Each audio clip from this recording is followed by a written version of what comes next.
Hello everyone, আসসালামু আলাইকুম। আজকে একটা নতুন ব্লগ ভিডিও আপনাদের মাঝে নিয়ে আসলাম, আপনারা সাথেই থাকুন। এপাশে আসো। আজকে হচ্ছে গ্রামের পরিবেশে, সেই গ্রামের পরিবেশে আজকে আপনাদের নিয়ে যাচ্ছি আমি।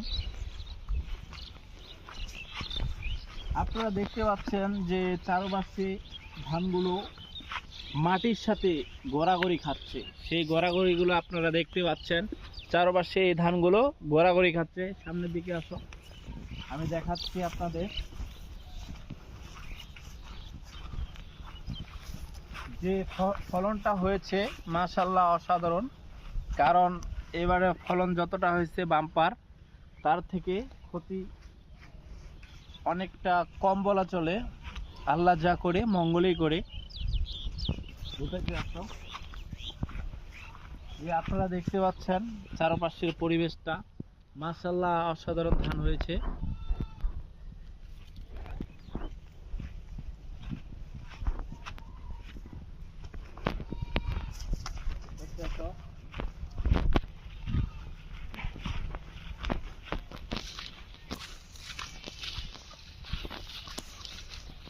আপনারা দেখতে পাচ্ছেন যে এতটা ফলন হয়েছে, যে পাশে এতটা ফলন হয়েছে, যে আপনারা দেখতে পাচ্ছেন ফলনটা খুব সুন্দর হয়েছে। তারপরে দেখতে পাচ্ছেন সেই জমিটাতে ধানটা সম্পূর্ণটা পড়ে গেছে। কারণ ইদানিং 2 দিন থেকে খুব বৃষ্টি ছিল, বাতাস ছিল। তো সেই বাতাসের কারণে এই পানির জন্য এই ধানটা পড়ে গেছে।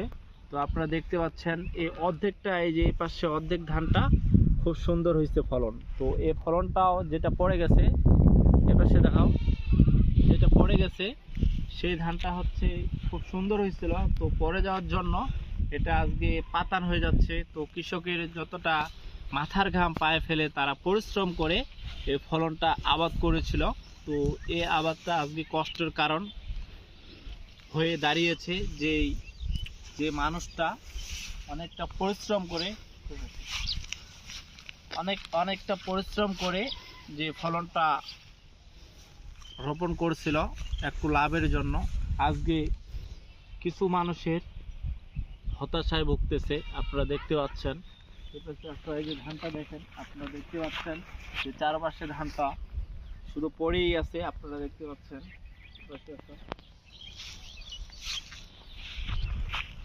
তো আজকে আমি সম্পূর্ণ ভিডিওটা আপনারা দেখবেন। আজকে আমি নতুন এই ব্লগ ভিডিওটা আপনাদের মাঝে নিয়ে আসছি, আপনারা দেখতে থাকুন। যে তার পাশে আপনারা দেখতে পাচ্ছেন আরেকটা ধান রোপণ করেছিল, এই যে আপনারা দেখতে পাচ্ছেন।